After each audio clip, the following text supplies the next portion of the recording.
So welcome everybody to another EP Fellow session on ICDs. Pierre Bordachar, he has asked me to continue with some more interesting, some deeper tracing on MicroPort devices. So we'll be doing that today, and the next Monday we'll start with some other companies. I will just share my screen to go to the first case. So we have discussed this last week, the site where you can find all these cases. So here is a case of a patient, 66 years old, implanted with an ICD, secondary prevention, and he had an infarction and decreased ejection fraction. With a narrow QRS, so it's a dual chamber ICD, as we can see here, because we are seeing information on atrial and ventricular lead, the impedances and all the technical details are normal. We have a normal battery life, quite long, still at least 10 years, so quite new. We see the device programming, which appears to be acceptable. With the VT zone, recommendation is 185, and VF zone recommendation is 230. So it's a little bit different, but quite similar. We have bursts and maximal output shocks. So the patient came in for device interrogation, and we quickly discover in all these numbers and all these details that the most important information is right here. We appreciate that there have been fast ventricular episodes, so VT, but also fast VT, VF episodes, and all of them have been treated, some successfully with ATP. And there also have been shocks delivered. So let's go and check what's going on. Please don't hesitate to ask me any questions in the chat or using your microphone. We're not too many today, so it should be possible to have some discussion. So I'm going now to the diagnostics ADA screen, where we can see all these episodes. Let's just start with the one which is shown, which is a non-sustained arrhythmia. I can remind you that there is not a diagnosis of ventricular or atrial, because in these cases you won't attempt to do a discrimination. We see a slow rhythm, both on the atrial and the ventricular side. We see some red dots, which are a bit faster, which is highly suggestive of premature ventricular beats. And then we see these red dots, so ventricular events, going into the tachycardia zones. We see some in all zones, some in the slow VT zone, but also in the VT zone and in the VF zones. And then if we go and check out the EGM, we can discover a bit more. So here we see, as suspected, atrial sensing and ventricular pacing. Then we see fast ventricular events on the ventricular channel, quite fast. As we have already seen in the tachogram, there is also events in the VF zone. So I can remind you that for MicroPort devices, the markers will not change according to the zone in which the event is taking place. But it is, I'm just going to deactivate one mic. It is always a 6 out of 8 comparison. It's always checking if there are 6 events out of 8 in the zone. And in this case, it did occur. But as you can see, the episode is quite short, self-terminates. There is no ATP or shock, because here there is 6 out of 8. But then, as you maybe remember from last week, there is this famous persistence, meaning that you need a certain bunch of cycles, mostly programmed at 20 or 30 for the VT zone, 20 for the VF zone. You need this persistent to be fulfilled before the first therapy.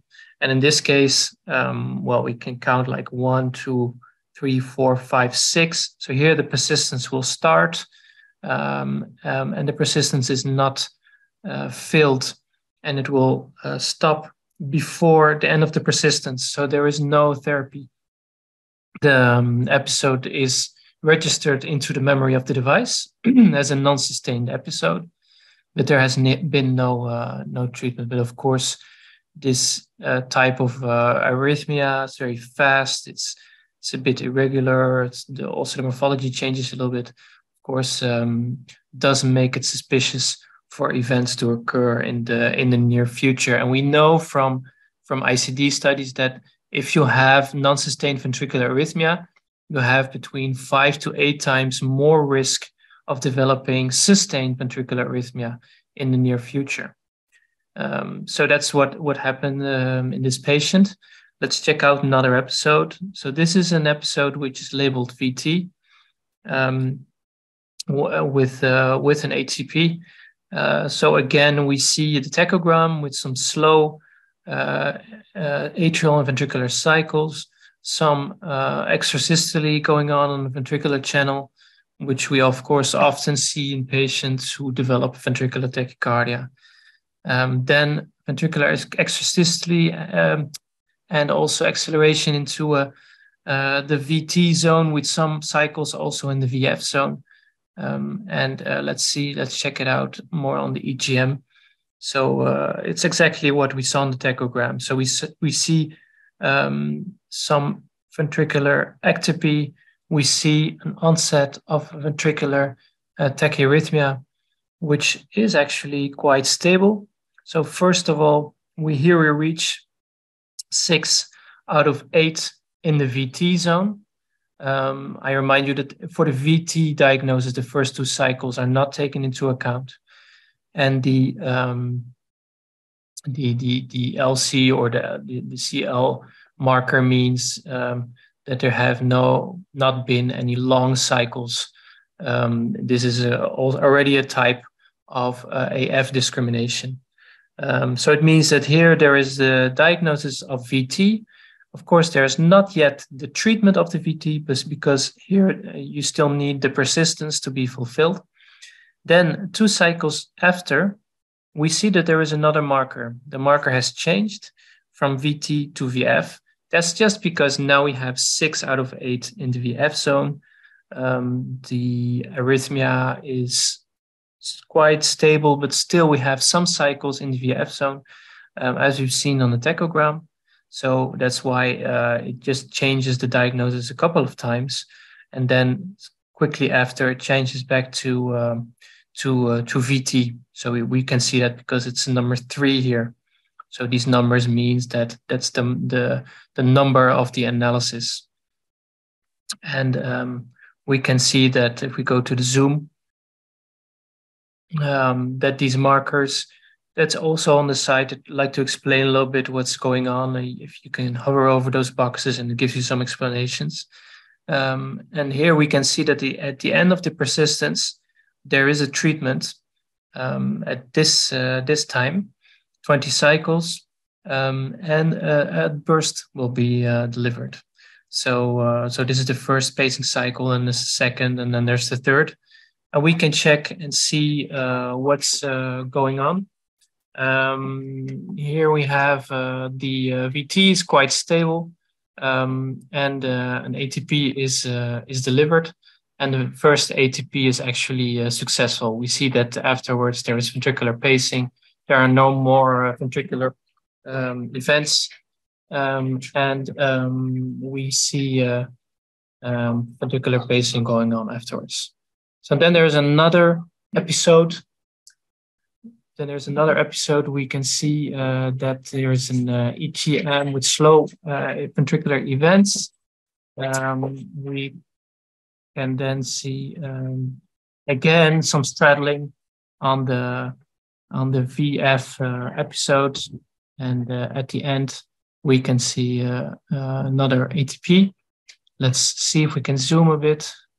Seems quite similar when we compare it to the first case, but there is something different here. We can see that after the first ATP, the therapy is not successful, and we can see that there is still an onset of VT. If we look closely, here we see ventricular events which are a bit slower, so cycles are above 300 milliseconds, and afterwards the cycles speed up a little bit. So as this ATP accelerated this ventricular arrhythmia, it is possible. The ventricular arrhythmia is speeding up, but it's still redetected in the VT zone, meaning that we are going to now deliver the second burst of the first ATP therapy, and this one is successful. So that's always the question: what is the risk of acceleration of ATP, of bursts or ramps? What is the benefit of bursts, ATPs? So that's actually what we also have been trying to look at, and we published a study on that in Heart Rhythm. I think it's 2 years ago now, on progressive therapies for treatment of VT. So what we did is, in a few thousand episodes, we compared efficacy and safety of bursts, but also ramps and different types of shocks. So I won't bore you with the details, just going to go straight to the figure which I wanted to show you, which is this one. So often I ask our people, what is the success rate of a burst? And the answer is always very, very variable. So people think it's about 50%, other people think it's about 90%. So what is the chance that with a single burst you terminate a VT episode? And of course, it depends on many things, we think, like the rate of the VT. But actually, it's not in this paper, but I also looked at the termination rate of bursts for VTs with other frequencies, faster VTs. So these VTs are typical, meaning between 180 and 200. These are all VTs up until 200 beats per minute. But the first burst is 63% successful, and the rate of acceleration is quite low. Well, I must say that if you now take into account faster VTs, so above 200 and even above 250, the efficacy of a first burst is still 63%. This was quite surprising to me. The efficacy is quite similar, but the acceleration rate is higher. So if you do ATP in faster VTs, it's very successful. 2 out of 3 will terminate after a single burst, but there is more chance of acceleration. That's what we see if we then add multiple bursts. So this is the second burst success rate. You can see that it, of course, is less efficient, but still you add quite some success when compared to the first burst. You just add 8 absolute percentage points, so it's quite useful. Then it becomes a bit less successful. So the third burst, fourth burst, fifth and sixth, you are still adding some success to every burst, but in the end, you will, of course, become less successful. And if you want to be honest, then you don't just look at burst success, but you also look at the rate of acceleration. So that's what we did. So I subtracted that from the success, because, of course, all these accelerations result into shocks. But still, burst up until 6 bursts, there is quite a chance of success. So that's also shown with the case which I've shown here, that the first burst was not successful, may even have accelerated the VT. But luckily, we are still in the VT zone, so it will go to the second burst of the first treatment, which is another burst, and we can see that it's successful in this case. If you look at these little numbers here, you see that there are changes in the numbers, right? So you think, what's going on there? It's actually because these milliseconds which are shown in these programmers are not the actual milliseconds which are programmed. There are more bins of interval which are shown, which sometimes fall a bit short, sometimes a bit long. This explains why these numbers are a bit different. So, but still, if you have any questions, don't hesitate to ask me, of course. I'm just going to try to shove this away and show you another case. So this is another dual chamber ICD, a slightly different model. Again, we see the atrial and ventricular lead, which are functioning nicely. We have a shock impedance and also true shock impedance, meaning that the patient had received a shock since implantation. Here we see the programming, which again deviates a bit from recommendations. The zones are a bit lower, but this is also an older episode. Here in the table, we can appreciate that there have been occurrence of fast ventricular VT, ventricular fibrillation episodes, which has been treated partly successful with ATP. So let's find out what's going on there. So here is the episode. So what we can do is we can just slide to the left and see how it started. Of course, normally we have the tachogram to start with to get an overview. So again, slow atrial ventricular events, some ventricular extrasystole. We have a sudden acceleration on the ventricular channel. Here we don't see atrial channels. We don't see atrial events. So it really looks like a ventricular arrhythmia into the VF zone. And then we see that there is a diagnosis of VF. Interestingly, there is an ATP, which I remind you is possible in MicroPort devices. We can have ATP in the VF zone, and it's not even as compared to other companies where it's like during or before the charge. Here it's some kind of subzone, but let's see how that works. And then there's another diagnosis of VF, so perhaps the ATP has not been successful. And indeed, if we look at the tachogram, we see ventricular events are still in the VF zone. And if we can compare it with the events before the ATP, we can maybe even say that indeed there is an acceleration.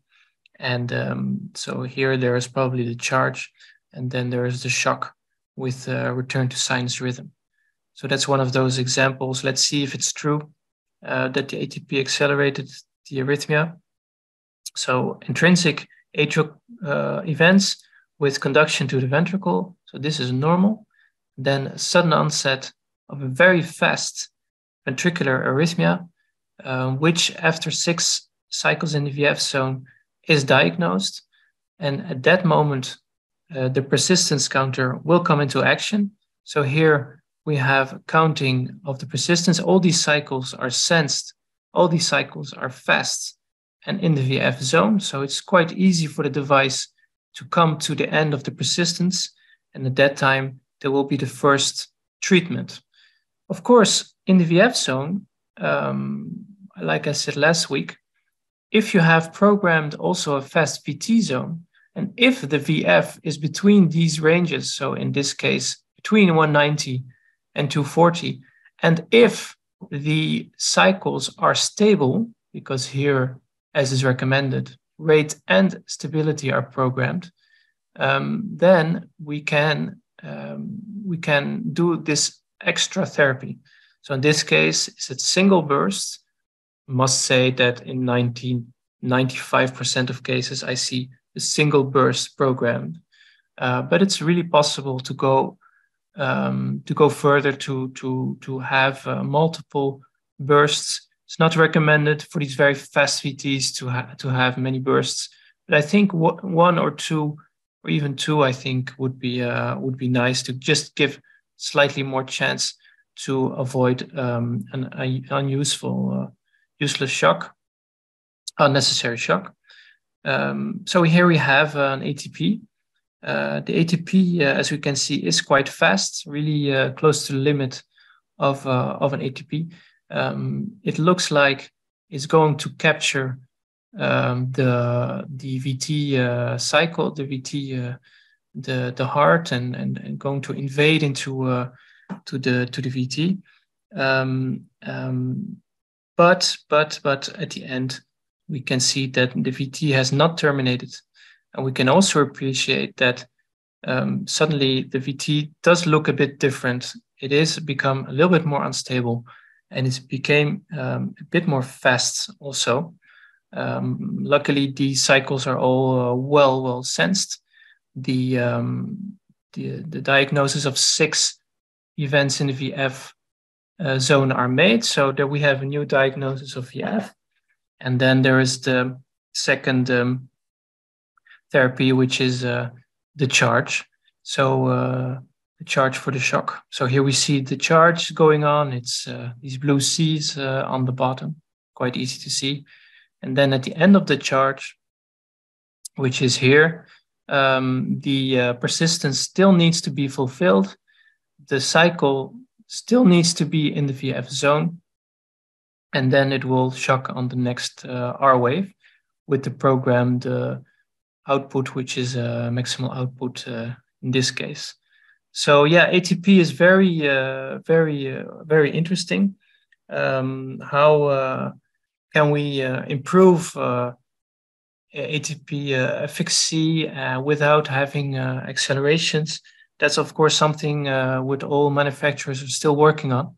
I do really recommend you to look at this video if you have some time by Josh Cooper, who is a cardiologist at Temple University in the States. And he creates many videos.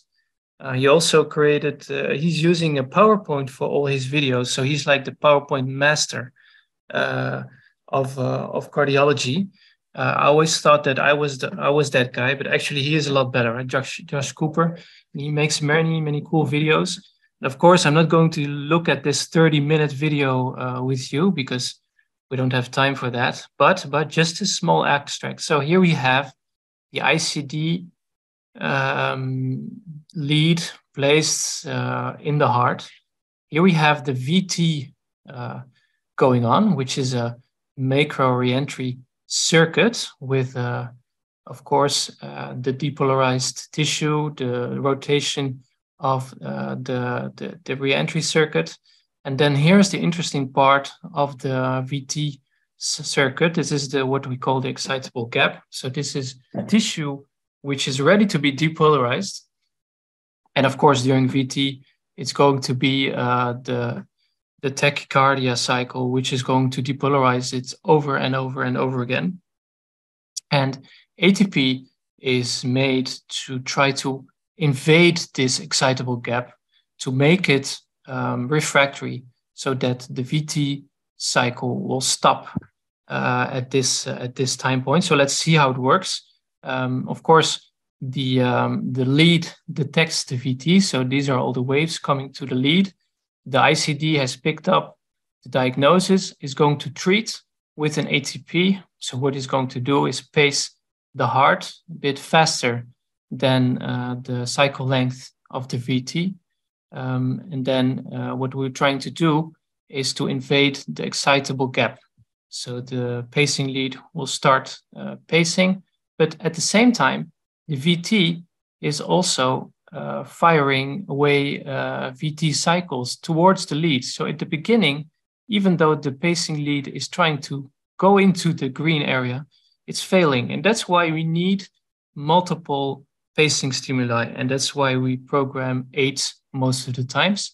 So what the idea is that we're going to depolarize a part of the excitable tissue, the excitable gap.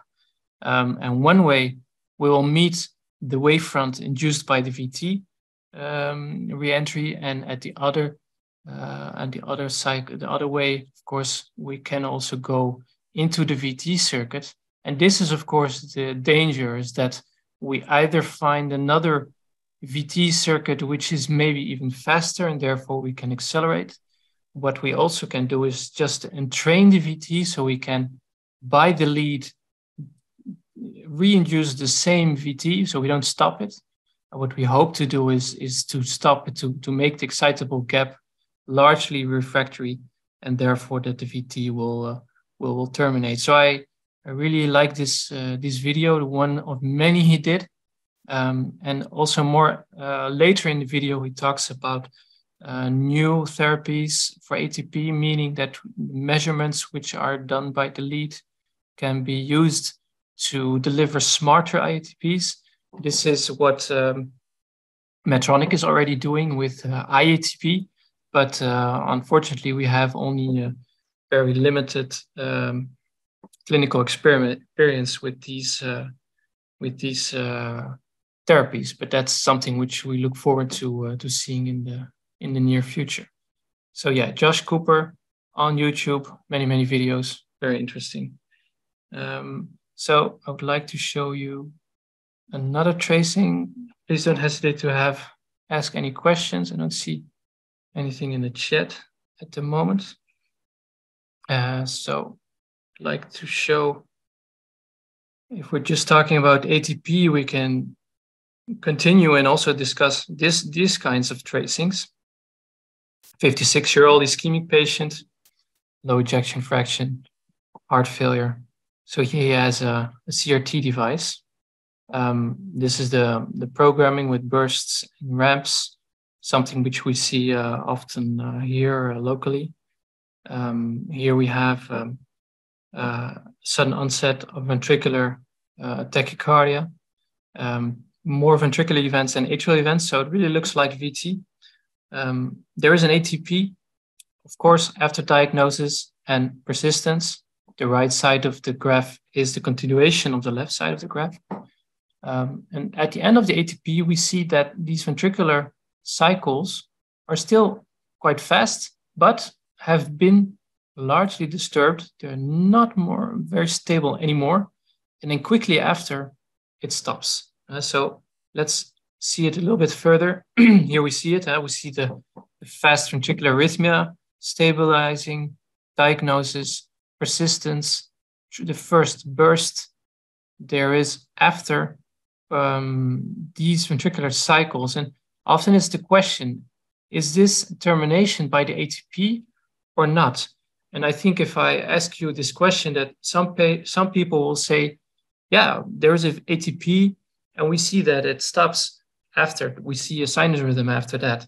But there will also be people who say, well, I'm not so sure, because we have the ATP and then we have some fast ventricular events still after that. So it's probably a non-sustained ventricular arrhythmia which has stopped by its own.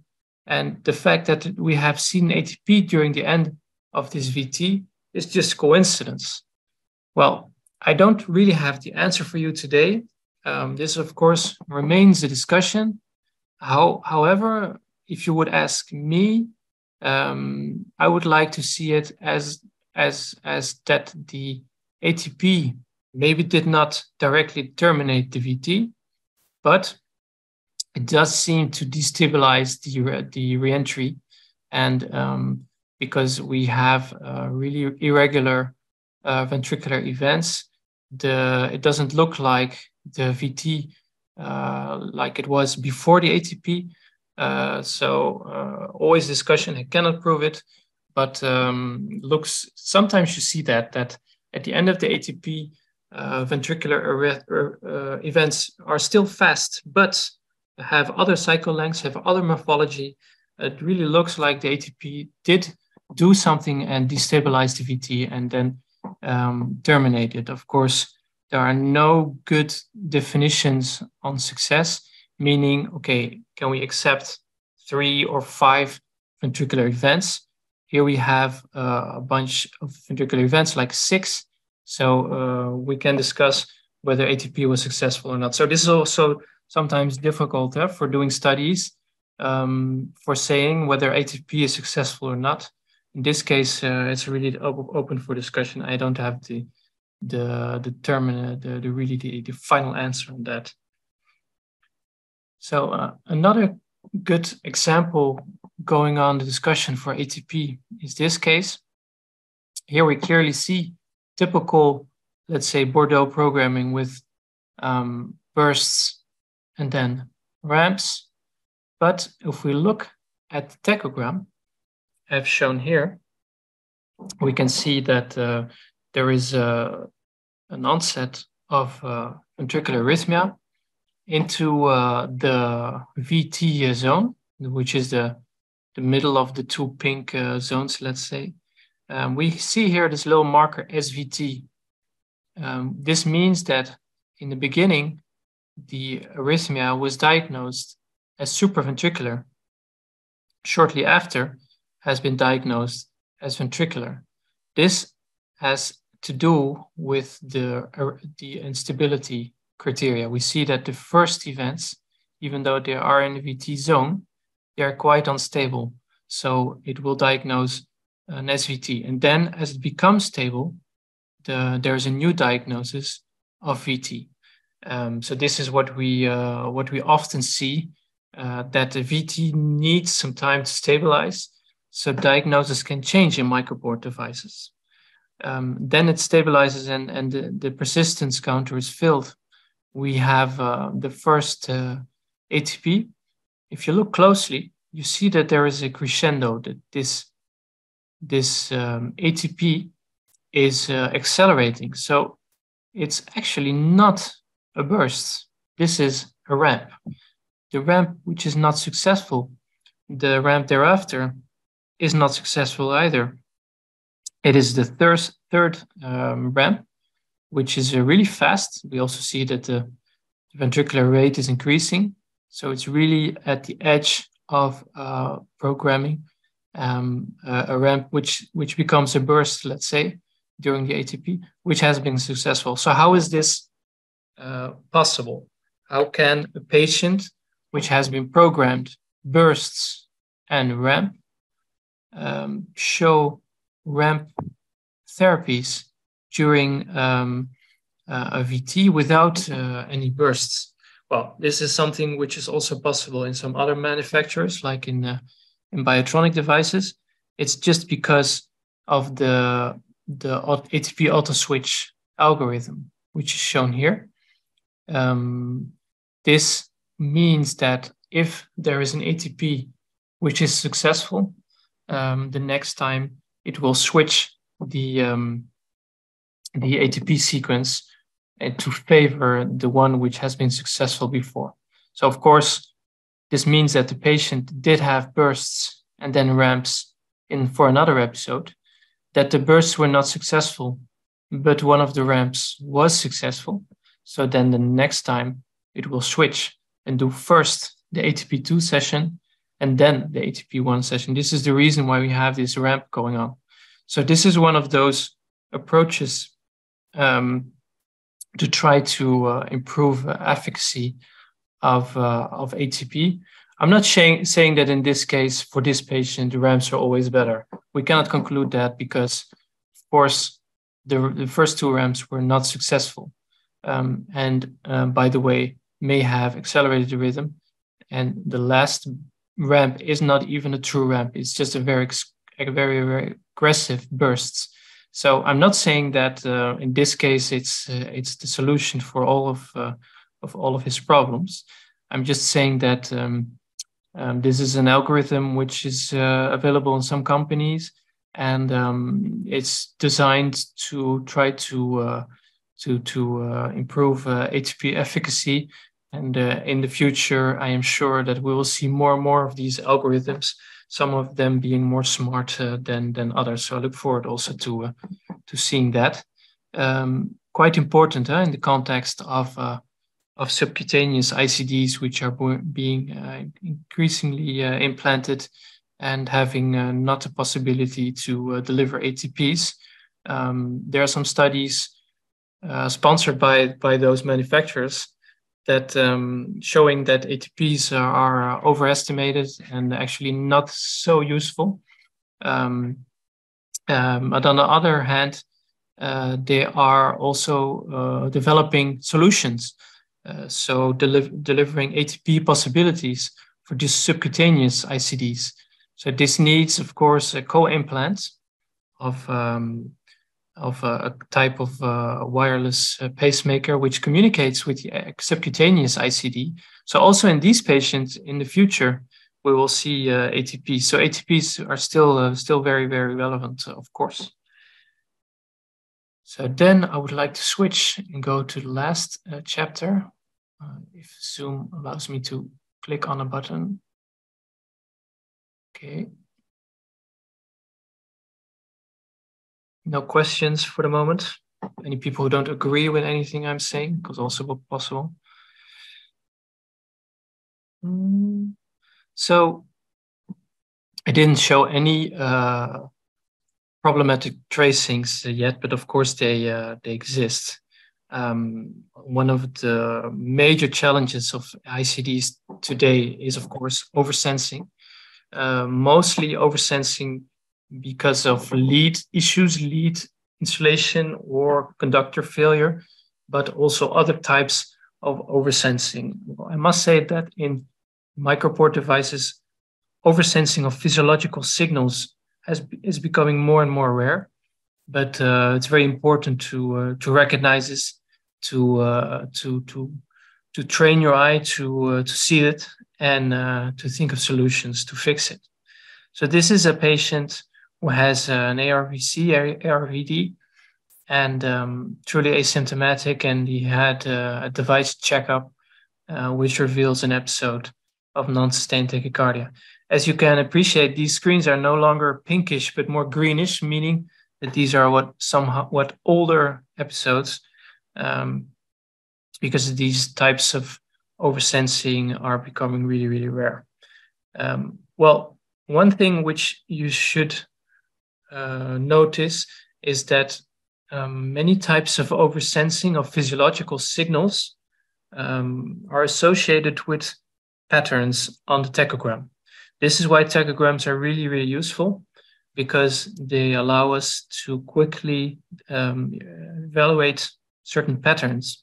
And one of those patterns is our train tracks, meaning that we see a line of certain intervals, ventricular events. We see another line here of ventricular events. Here it's quite short. There's only 4 cycles, maybe a 5th or 6th right there. But we're quickly able to discover a type of train track pattern. And train track patterns are almost always oversensing of something physiological. Physiological meaning P waves, QRS waves, T waves, most of the times. So then we cannot make a diagnosis only using these tachograms. So of course we will look at the EGM, but in 90% of cases, if you do see this with somewhat shorter and somewhat slower alternation of coupling intervals, is typical of T-wave oversensing. So let's see if that's true. So I don't have the EGM here. I have to click a little bit further. So here we indeed see the EGM, dual chamber, atrial channel on top, ventricular channel on the bottom, DDD mode with AS-B pace. We here see when there is no ventricular pacing, like in this case, it's a ventricular sensed event, that the T wave on the near field EGM indeed looks a bit different, and voltage of T waves is quite strong. So we can easily distinguish it. And so does the device in this case. So we have also sensing of T waves. We can see here the markers. They happen at the same time as the occurrence of the T waves. So this is a confirmation of the suspicion. But as we know, because we have cycles which are in, if they are in a VT zone, but highly irregular, then often the diagnosis of SVT will be made. But there is no discrimination in the VF zone. So if there are 6 out of 8 in the VF zone, then the VF diagnosis can be made. And there is also another time, and yet again, the importance of using long persistence, because most of the times this type of oversensing is intermittent. And in that case, a longer persistence can avoid a useless charging or even inappropriate shocks. Again, this is an old device. Oversensing of T waves have become really, really rare in MicroPort devices. In most, in other companies, for other companies, similar. So also for Biotronic, it barely exists anymore. It's quite rare for Boston. We do see it sometimes in Abbott devices, especially post-pacing. In that case, of course, not a high risk of inappropriate therapies, but I think in most cases we see today is still in Medtronic devices. So there have been major improvements on filters, but also on algorithms detecting T-wave oversensing, for example. So if there's T-wave oversensing, there is probably also other types of oversensing. So this is an example showing again a train track pattern with a stable interval line really fast, because of course we're now talking about P-wave oversensing. So the interval is actually the P to the R wave, which is very short, meaning very fast. And then leaving the other side of the train track here at the bottom. So here we see that. We see atrial and ventricular events which are close to each other. And then we see another 2 lines of ventricular events, very fast and a bit faster than the atrial rate. And of course, if we sum up these 2 intervals, we come back to the bottom line. So this is also suspicious of oversensing. So if we can look at the EGM to see what's going on, and here it confirms what we have been thinking. We have atrial events, and then on the ventricular EGM, it's not really high voltage signals, but we do see some far field atrial events on the ventricular channel. And yes, these are sensed by the device in this case. We can see that these VS events, the first ones, are occurring on the same time as this atrial far field signal. So this is P-wave oversensing, and then the QRS complex or the right ventricular events are sensed as they should. And this is P-wave. This confirms the P-wave oversensing. Also very rare. I didn't see this in the last few generations. We do see it sometimes still in Boston Scientific devices because these leads are different. They have integrated bipolar sensing. So if you have not placed this lead far away from the right atrium, and if it's straddling the tricuspid valve, it's possible to have intermittent P-wave oversensing. We have some episodes of that even on more modern cases. So that does exist, but for MicroPort devices, I'm not sure if it's still an issue. Well, then of course there is oversensing of noise outside of the heart. Long story, but this is a patient with hypertrophic cardiomyopathy.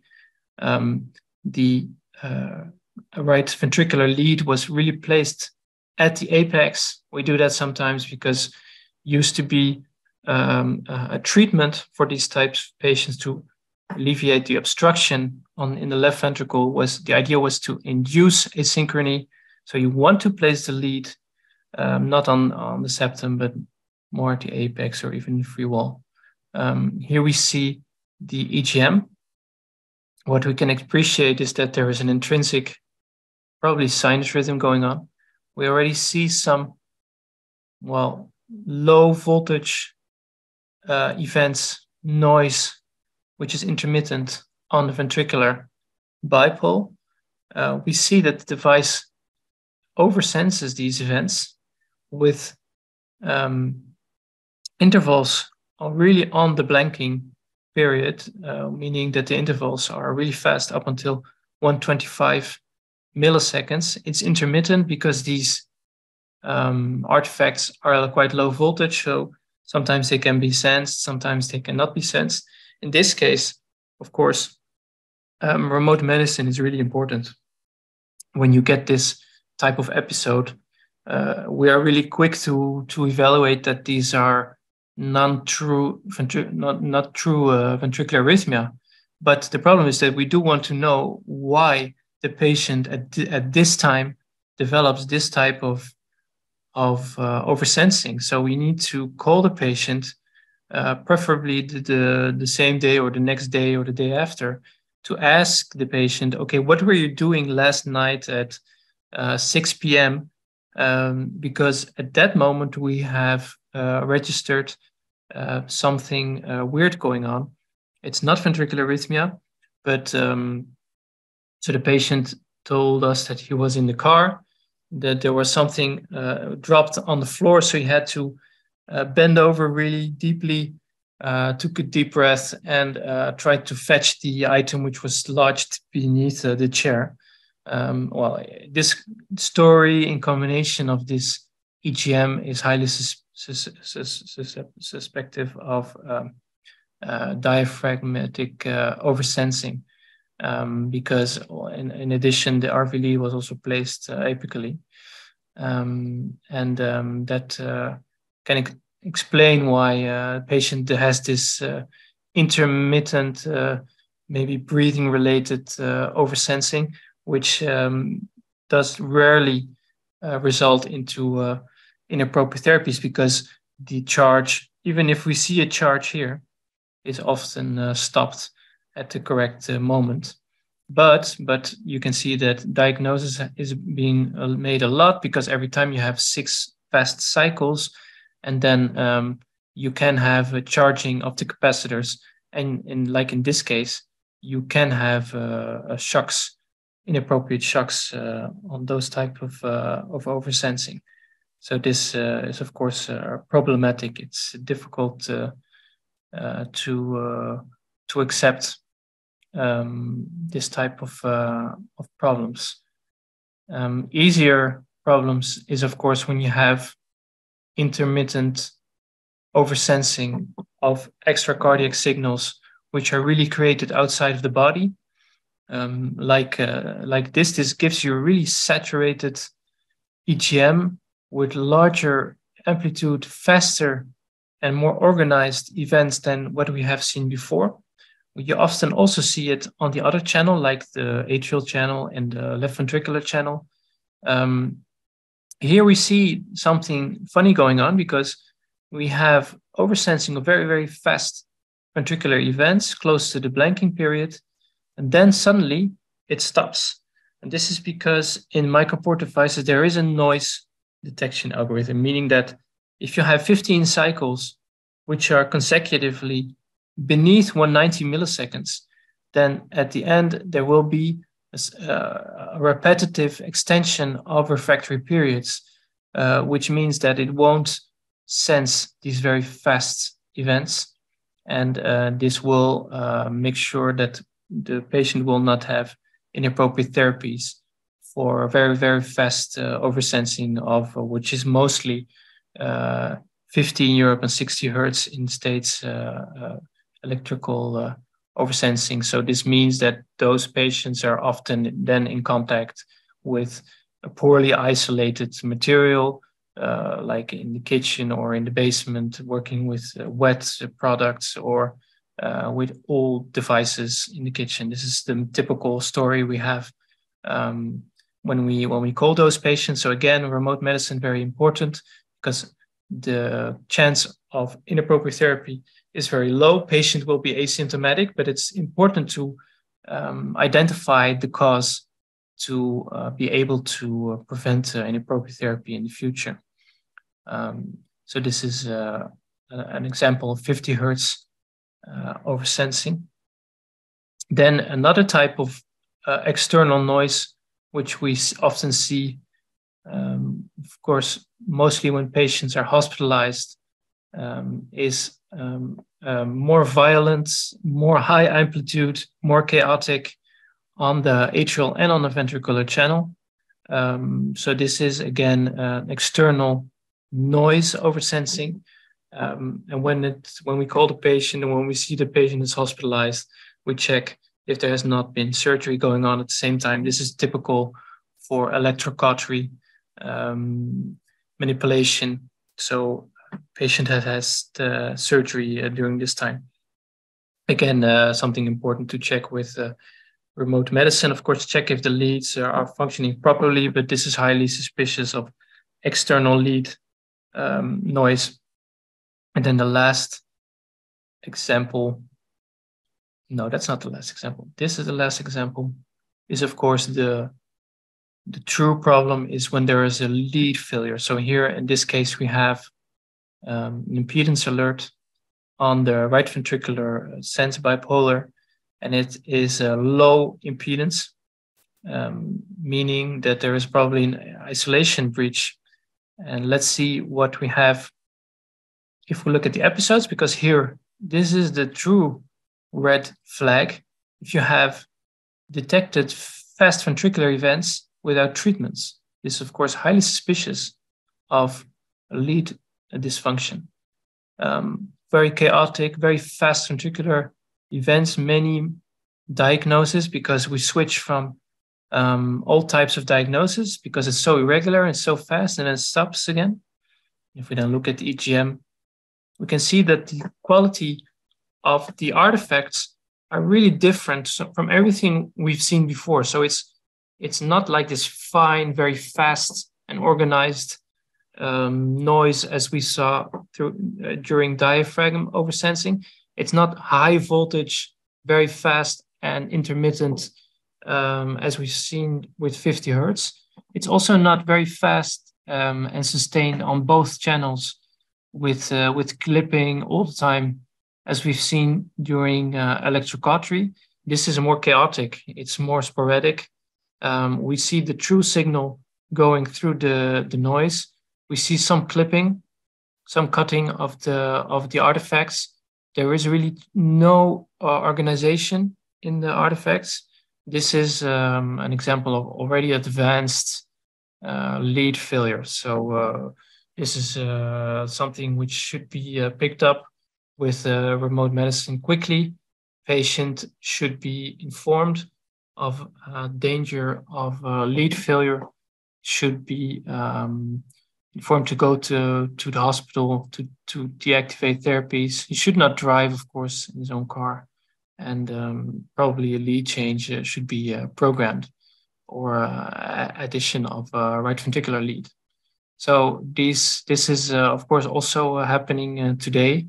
And at our center, we're really working on ways to improve the care of these patients. So developing algorithms to better detect this kind of lead failure. So using algorithms based on intervals, but also machine learning, I think, for the future may be very interesting.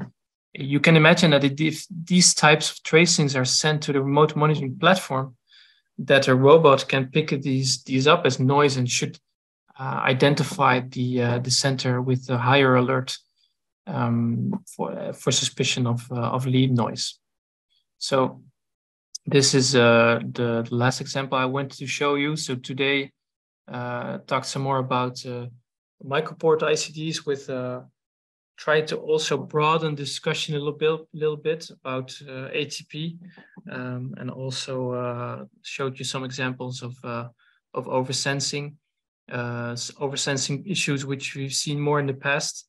and oversensing issues, which we still see today. So I'll take any questions. But that is it for me. Do you have anything to add, Pierre? Nope.